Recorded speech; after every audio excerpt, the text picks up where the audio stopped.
darlings. I'm back on my AirPods because I noticed that when I'm talking and teaching, I do this sort of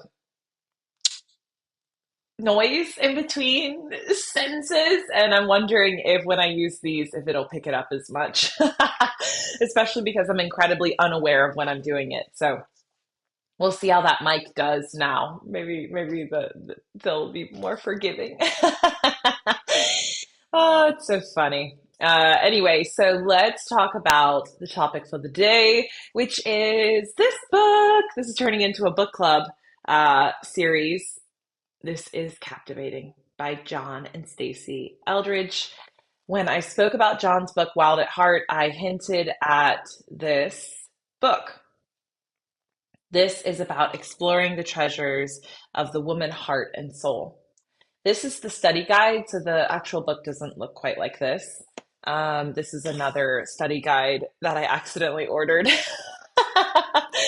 But I actually am really glad I got it because as I'm going to be going through a couple mentor series in the future, yeah, very exciting, in-person mentorship that's going to be more based on gene keys as of right now. But I will be incorporating some of these tools because they hold hands with the gene keys and the coming together of the goddess containers that I'm holding. So, well, all that to say, I recommend getting the study guides if you are someone who loves to teach or share or integrate information that you learn through writing with prompts. These are obviously really great for it. But the book is called Captivating. I'm currently listening to the Audible. I love to listen to books as much as I love physical books to write in and reflect with and see and read, obviously. I also love an audiobook. That's typically how I will consume the information initially. And then I like to, if it resonates, if it's something that really speaks to me, I'll go buy the book and dig into it and dig and dig and dig. And then I love to have a physical book just for the sake of like, what do I need to know today? And just flipping and being like, okay, wow, resonates. So the book Captivating. John and Stasi Eldredge are husband and wife.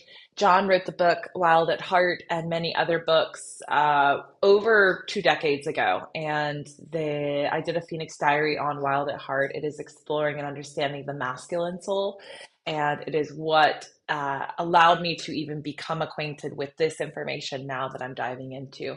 Highly, highly, highly recommended, especially if you're a man. Oh my God.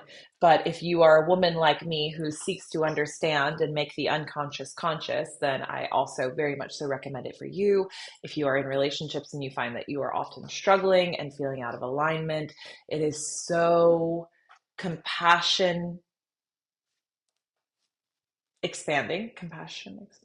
expansive around your compassion for the masculine and the masculine's journey. And if you are a mother of boys, oh my God, oh my God, read it, Wild at Heart. So Captivating. This speaks about the heart of the woman. I'll read some nuggets. I've got some synopses I'll give to you, and I just want to share this. I want to share it, and I hope some of what I say today resonates with you. And I also hope you'll go check out the book and read it for yourself and allow it to be medicine for you. So similar to Wild at Heart, which he breaks down the top 3 things men need at the core of their soul. He and Stasi also break down the top 3 things that women need at the core of our heart and soul. And that is to be romanced, to play an irreplaceable role in a great adventure, and to unveil beauty. And we'll break down what those look like here. So, we long to be sought after, to be seen, to be desired. We long to be a captivating woman. The question that every little girl's heart asks is, do you see me? Are you captivated by what you see? This is what our heart longs to know the answer to. It gets me emotional. It resonates so deeply. Do you see me? I cannot tell you how many women I've had sit in front of me in session and say their partner doesn't see them. Their boss doesn't see them. Their children don't see them. And oftentimes, when I ask them, do you see you? They struggle answering. So, this book, similar to Wild at Heart, the book for men, comes down to the core principle of having a relationship with God and having a relationship with spirit, knowing that the father wound that is created in all of us, we all have some sort of father wound. Similarly to the masculine, femininity cannot bestow masculinity to the masculine. The masculine must bestow masculinity to the masculine. It's a father given gift. Equally, these things that the woman's heart longs for is bestowed by the father. The feminine brings so much medicine. She is the, how do I say it? Ezer can never. I butcher that fucking term every single time, and I keep meaning to study it and practice it. But yeah, Ezer Kenego, ancient phrase meaning sustainer beside him. It's equating a woman's spiritual power and strength to that of men. We are here to be the helper. We are here as uh, support. And it is a role very similar to the role that God plays for us. So, how can a woman be that if she is not being filled by spirit herself? So, as much as these things that a woman's heart desires is bestowed by a man, ultimately, God bestows us with this. And then everything else that comes in from our partners, from our fathers, from our uncles, from our grandfathers, from the men in our life are extra. It's necessary, it's needed. I'm not diminishing that in any way, but we are first filled by our Father, which is God, which is spirit, to be pregnant with spirit, inspired. Spirit is within us. That is our role as women. I'll go further here.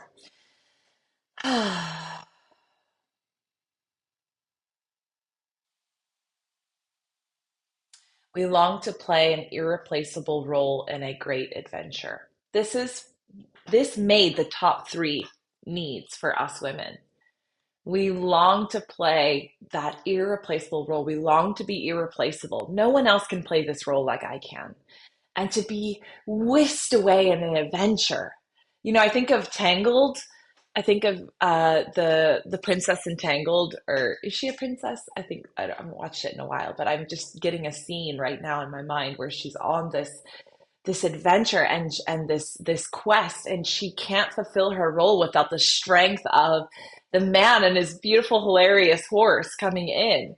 And that strength plays a fundamental role. He's a warrior. He's seeking that beauty. You know, these are the core principles for the man, but for the woman, she's whisked away in this adventure, and it's calling her forward. It's lighting her up. It's inspiring her even more. And so this is why it's very unsettling to be with a man who's depressed or an addict. This is a man who has become passive, who is pressing down his incredible, amazing, vast well of strength and desire and passion to go into the world and conquer something. And a lot of times I see this with men who have addictions that just like, I don't know how to do that. I'm not brave enough to do it. I don't know I have what it takes to do that. So I'm just going to shove it down and suppress it. And then women who are partners to those men will feel such a barren sadness inside of them because they may be along the ride for some sort of adventure, but it's not the adventure they know they're worthy of, that they long for. So there's that. And finally, we are here to unveil our beauty. We long to be delighted in. The question every little girl's heart begs is, am I lovely? Do you see my loveliness? And um, and and you know this when you receive from someone you really love and care about that recognition of like, you look so beautiful when you wear your hair that way. or you look so beautiful when you come home from riding horses. It inspires us to want to unveil more of that beauty. It's we feel seen, and that this of course, I'm speaking to an age of women who all we want is to be seen, and we've got all these social media platforms to make ourselves seen and noticed. And um, I'm sure your mind has already can visualize all the ways this gets prostituted and diluted and corrupted. But also, I think it's important to focus on that beauty of our own, not competition, not comparison, but our own personal, unique beauty. And peeling back the layers of the onion around any resistance to letting that shine. I am so grateful. I feel like this is one thing in particular that my father my father did a wonderful job of encouraging in me, and my mother, of course, nurtured it so much in me as well, of unveiling my beauty and encouraging me to continue to do so. And I was encouraged that my strength was beautiful too. When I would run a really hard race, I couldn't have looked more red faced and sweaty and smelly and grass and just like probably like a little warrior and completely melted by all the elements. And I remember them encouraging that beauty in me, like even that heart in me. And that, so I feel beautiful when I'm sweaty now. When I'm sweaty and I'm working hard and I'm expressing a power and a strength in me.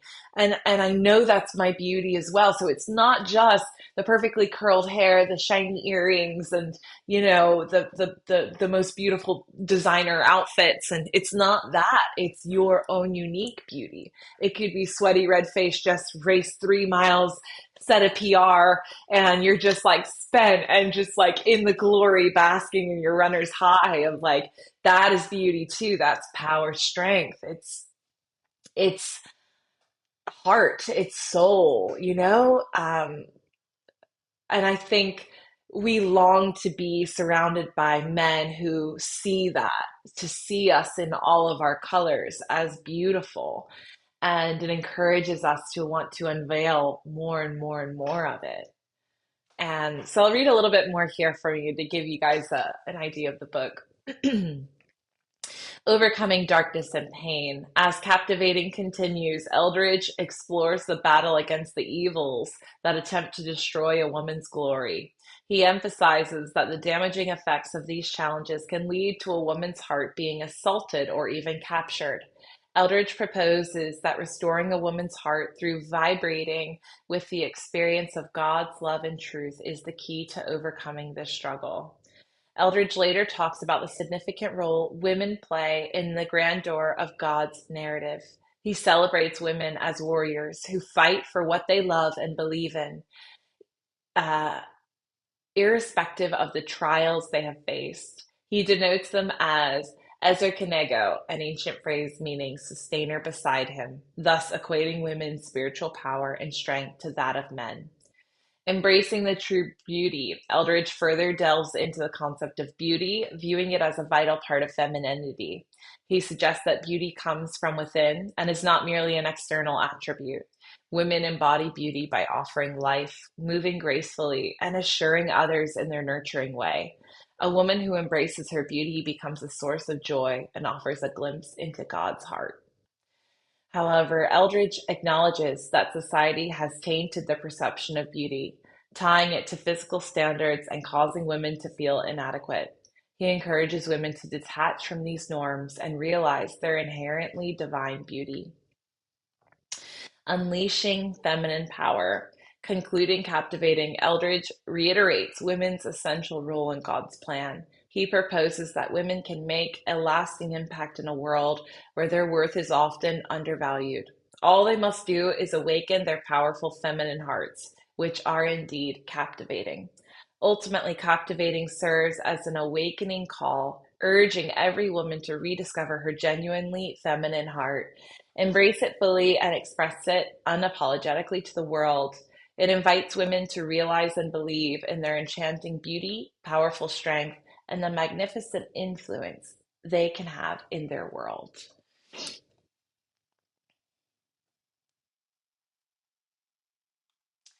Here's a quote from the book. There is something fierce in the heart of a woman. A woman is a warrior too, but she is meant to be a warrior in a uniquely feminine way.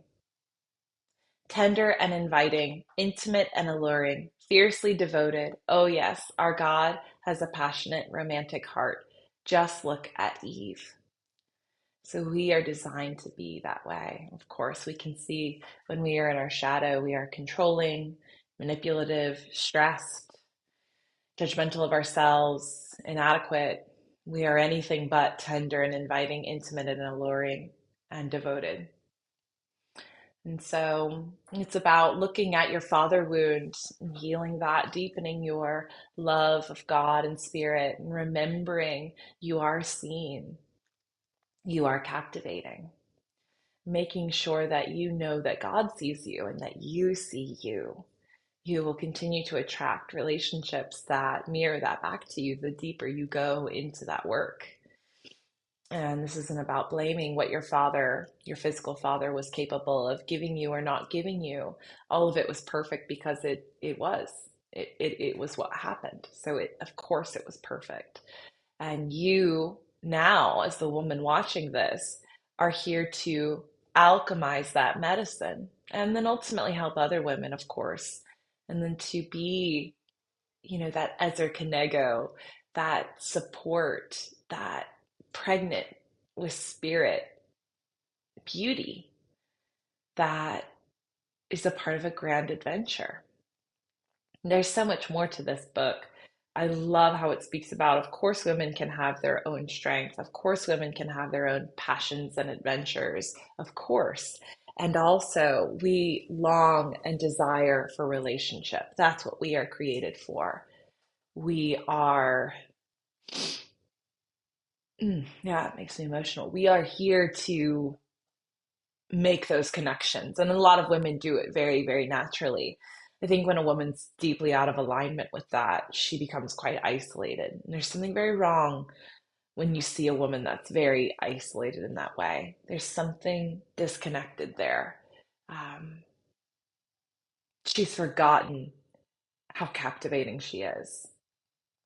So I had, as I'm working my way through this book, I'm still reading it, so I'll likely be sharing more developments as they come. I was taken back to my last long-term relationship, and I remember the amount of shaming around how long it would take for me to get ready, around the amount of makeup I would wear, around needing to dress up even when we were just going to do casual things. Um, my beauty and the way I expressed my beauty was consistently assaulted. And I remember feeling um, so unseen by that, especially when it is such a core part of me to want to express my beauty.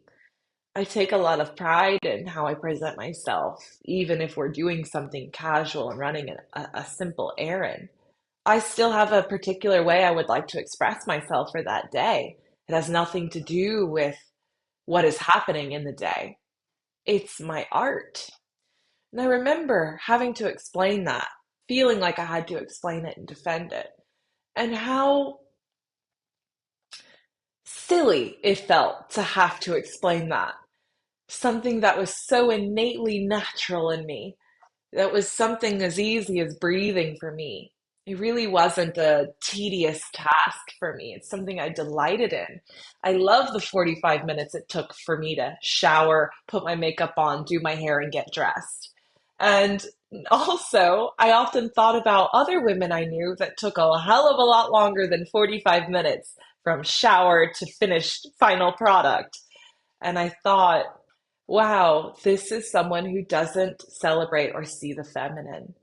And I remember the thing that makes me the most sad when I reflect back on those moments is I allowed that to make me rush the process, to do less, to wear less makeup to what I thought would feel acceptable to him, to wake up earlier ahead of the day so that I knew I could have more time. And it was a tremendous amount of stress and extra thought to try not to show the process of my beauty because I knew it wasn't accepted. In fact, it was rejected, scrutinized, and criticized. And I feel sadness for her. I feel empathy for her.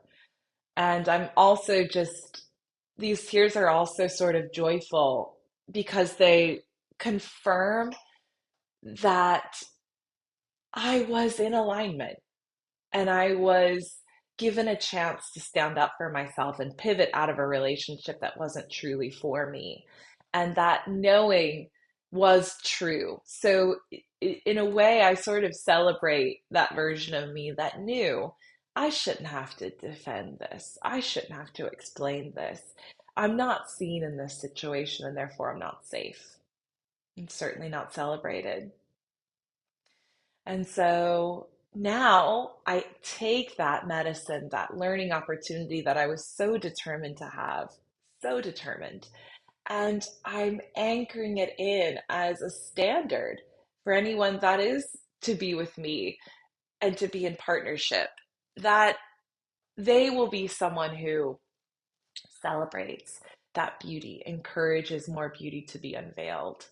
It's really interesting to me, men that get intimidated by beauty, yet they want it, of course. They're told you seek the most beautiful creature, and when she's with you, that adds value to you. You know, this is the very common narrative for men. And they seek it, and yet they resent it because it makes them afraid. It makes them have to be a protector. It makes them a need for them to be stronger. I remember we would walk through the mall. And I love affection. I'm a very big hand holder, arm linker. When I'm with someone, I have no desire to attract someone else. My heart is fully devoted into this, and I choose someone that I love and adore and I feel attracted to. And so I would often try to make that connection very obvious when we were in public. But I remember, and I understand this, people would often look and stare, and some people were polite about it and some people weren't, and I get that. And I remember how much it pissed him off and triggered him to see someone look at me. And they wouldn't, I mean, 99% of the time, they would not approach me, they would not be inappropriate in any kind of way, but it would be men that would see me. And I would be holding his hand or linked arms with him. It was clear that I was with him, but it would just infuriate him. He would take it out on me. Why are you wearing that? Everyone's staring at you. I told you about that. You just want attention. And I remember again, another moment where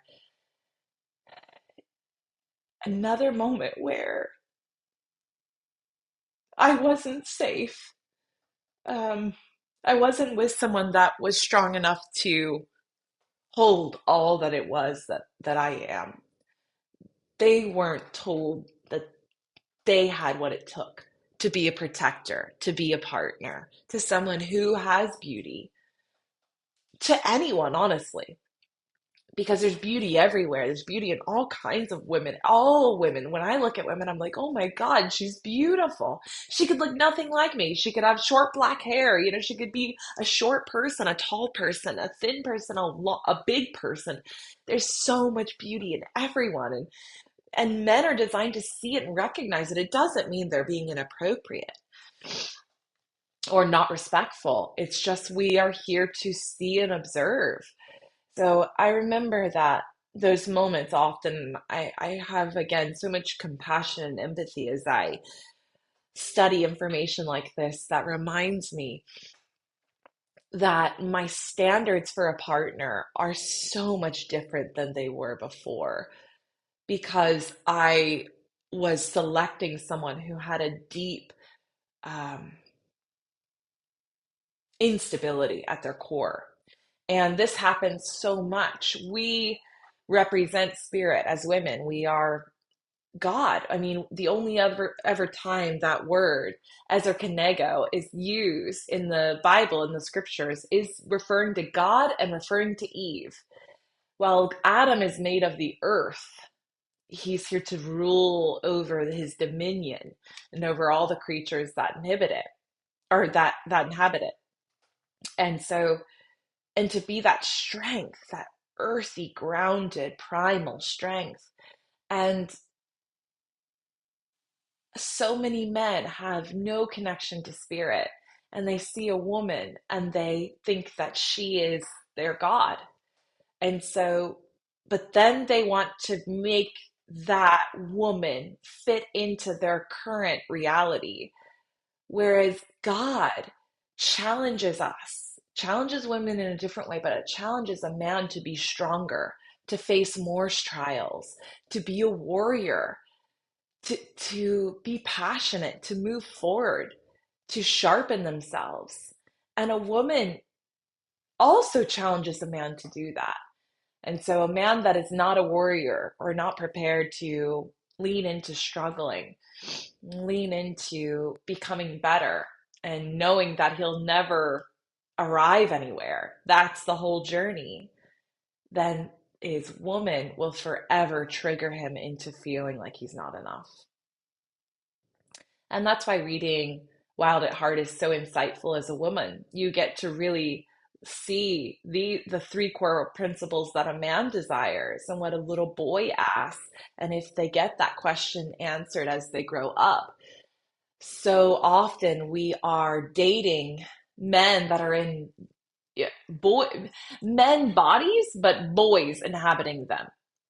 And depending on where you're at in your feminine journey, you may be just a little tiny girl in this beautiful woman's body. And so oftentimes we see these quotes of like, it's just one child hurting another child, these wounded children coming together in relationship to figure stuff out. And how wonderful, how wonderful. I know that relationship that I was in was wounding, attracting wounding. And I'm so grateful for it. I would not be anywhere close to the woman I am right now. And so even my tears are just almost in celebration to the learning, to the journey, and for surviving it, making it through. There's so many women I know that are hurt physically, emotionally, and for a long, long, long period of time by these wounded relationships. So I have, these are tears of celebration and acknowledgement and gratitude for my lesson being extremely swift relatively, and um, for my ability to alchemize it. I almost feel like all of my training that I do with clients and that I do with spirit prepared me to move through that lesson quantumly, which I believe I am doing. Anyway, check out this book, Captivating. It will take you so deep. I have so many moments where I burst into tears of knowing and delight and recognition and excitement. And it is something that I will be sharing in my intimate circles and most likely in my public circles that I do with cacao. Um, and it's just so helpful to have a tool like this in a world where there's a lot of comparison and judgment and confusion. There's a lot of narratives going around of who should we be? You know, is this good? Is this good? So listen to this. Now you can see how the desires of a man's heart and the desires of a woman's heart were at least meant to fit beautifully together. A woman in the presence of a good man, a real man, loves being a woman. His strength allows her feminine heart to flourish. His pursuit draws out her beauty. And a man in the presence of a real woman loves being a man. Her beauty arouses him to play the man. It draws out his strength. She inspires him to be a hero. Would that we all were so fortunate. I love you.